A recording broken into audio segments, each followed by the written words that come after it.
Hey Burnout Crew, welcome back to the Burnout Block. Before we start this video, I'd like to say thank you to everyone that bought merch from our most recent merch drop. We sold a lot better than we did on our first ever merch drop, and I'm very excited to see how these shirts turn out. I'd also like to update you guys to let you know that the G6 has been put away for the winter. We stored it behind our RV in the big storage unit that we store both of those in. So it is put away for the winter. Unfortunately, we did not get around to doing the gauge cluster swap like I wanted to, but I really only got one day where I got one good opportunity to put the G6 away before a big snowstorm came through. So I went ahead and got it done. It sucks that we'll have to wait till next season to go do that gauge cluster swap, but it's good to know that the G6 is protected. As a disclaimer, all photos and videos used in this Burnout Block video are not owned by the Burnout Block. They all belong to the respective owners. With all that out of the way, we're going to be talking about the top 5 project cars you should purchase for 2023. First on our list, we have the 2004 to 2006 Pontiac GTO. I'm going to be honest with you guys, the Pontiac GTO of this generation is definitely on my bucket list. I really love the look of these cars, even though a lot of people say that this is the ugliest generation of the GTO. I do have this car on my bucket list. I would love to own one of these one day. So in 2004, GM brought the Holden Monaro overseas to the US and rebadged it as a Pontiac GTO. They gave it a different fascia, front and rear.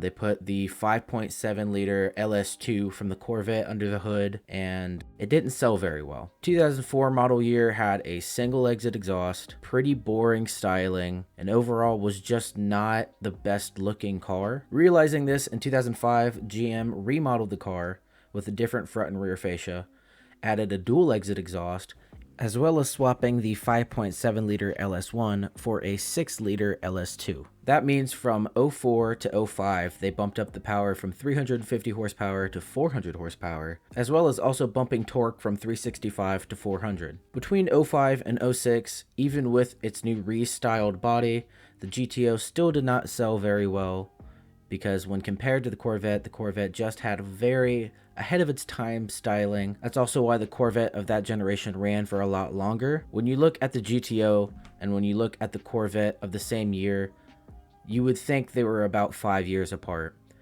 The GTO of this generation looked pretty 90s, whereas the Corvette of this generation looked pretty futuristic. Nevertheless, I would still love to own one of these cars, like I said, and because of their ugly styling, quote-unquote ugly styling, you can get them for very cheap. Now, the 05 and 06 models are the more desirable models, but if you're willing to go with a single exit exhaust and the non-updated styling, you can get an 04 with the 5.7 for dirt cheap. Even the more updated years can still be found pretty cheap. For example, I found this 2006 GTO with 77,000 miles, manual transmission, 6 liter V8 for only $12,500 on Marketplace. Now, this is a really good deal. This car is in pretty good condition. It's got a little bit of paint fade, some tears here and there, but for $12,000 with under 100,000 miles, this is a pretty good steal. Now, if you want to talk about 90s styling, especially in a Japanese car, there's no better example than the Nissan 300ZX. From 1990 to 1996, Nissan produced the 300ZX with a manual transmission, a 3 liter V6, and optional twin turbos. Now, I will say, these cars are not very common nowadays, so finding a clean one's going to be pretty difficult, especially as the 350Z and 370Z have kind of overshadowed it. If you can find a clean 300ZX, these things look really good stanced. I'll make sure to put a picture in here of a stanced 300ZX. I would really love to own a twin turbo 300ZX. I think they look very clean. I like the 90s styling. I like the fact that it has twin turbos from factory. And overall, this would just be a great project car. Now, even though these things are notoriously hard to work on because of their tight engine bay, when everything comes together correctly, these are just a great Japanese car to own. Now, like I said, these cars can be pretty hard to find clean, especially nowadays. However, I was able to find this 1990 300ZX non-turbo for $5,000. Now, it is automatic, and it does have 156,000 miles, and it does have some cosmetic issues, but you have to remember, these things are over 30 years old. They got used and abused in the 90s and the 2000s. So finding one with decent enough body condition left and having it running and driving is a pretty good steal for $5,000. Now, if you didn't think I was going to include Euro cars on this list, you'd be wrong. Because the next car we're talking about is the 1990 to 2000 E36 325i. Now, I will say the E36 generation came in a bunch of different configurations, but the 325i is going to be your best bet. The 325i came with a M50 B25 inline 6. It had a 5-speed manual transmission and a pretty decent for the time 189 horsepower. Now this thing is no race car, but with its rear-wheel drive and inline 6, these things are pretty great as drift cars. So if you're looking for something that's okay to beat on, that has pretty nice styling, and a decent amount of power behind it to get into drifting with, this is probably going to be your best bet. Now, I will say myself, I really love the E36 generation, especially the sedan. I think these things have always looked really good. With the right body kit and right modifications, these things look super clean as lowered stance cars as well. Personally, I would rather have one for drift.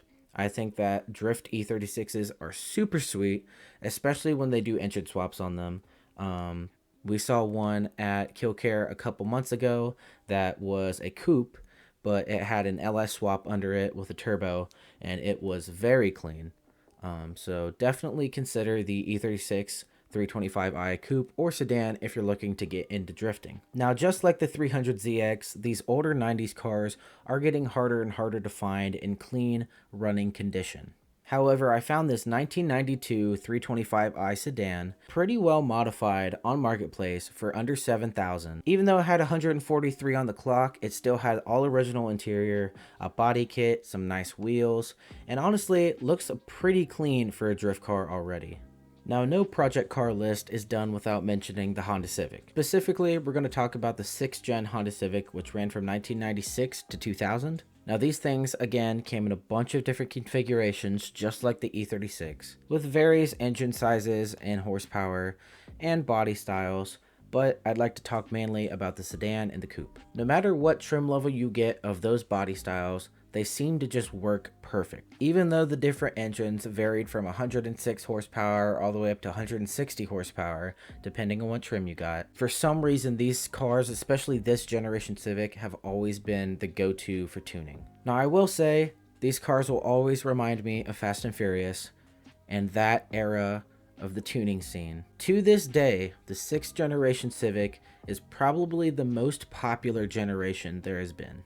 Still today, you can go out on the road and find a modified 6th gen Civic.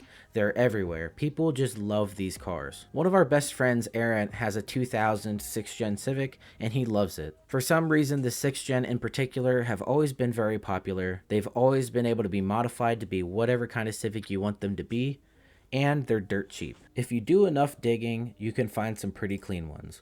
I found this 1996 DX Coupe with a manual transmission for $7,000.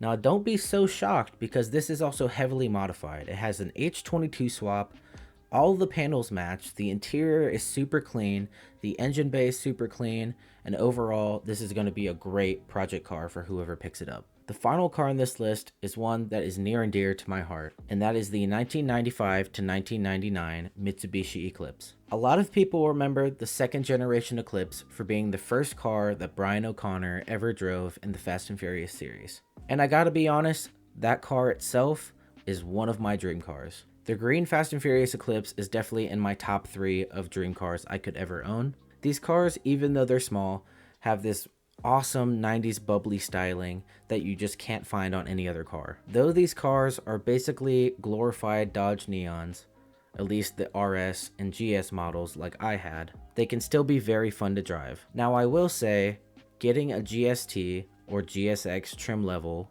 which came with the 4G63 turbo motor from the Evo, is probably not going to be very cheap, so I didn't include those on this list. But the RS and the GS with its 420A inline 4 non-turbo motor can still be very fun if you get one with a manual transmission.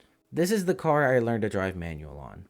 Even though it was slow with 140 horsepower, this is one of the most fun cars you can buy if you want to feel like you're playing real life Need for Speed. These cars are getting more and more rare by the day, with most of them rusting away.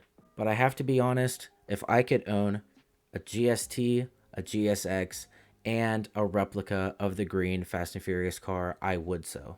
Even though the 420A motor has a problem with over revving, and even though these cars are known to rust out at certain points, this is one of the most fun project cars that you can pick up. With these cars getting older, they're hard to find very clean, especially because they're prone to rusting. However, I did find this 1996 Eclipse GS. It has 146,000 miles on it, some questionable modifications, but it's only $5,000. And with that, that's our list. Thank you all so much for watching. You can follow me on my new professional Instagram account at real.nathanscott. And like always, you can follow the Burnout Block at the Burnout Block on Facebook, Instagram, and Twitter. Make sure to subscribe, and we will see you next time.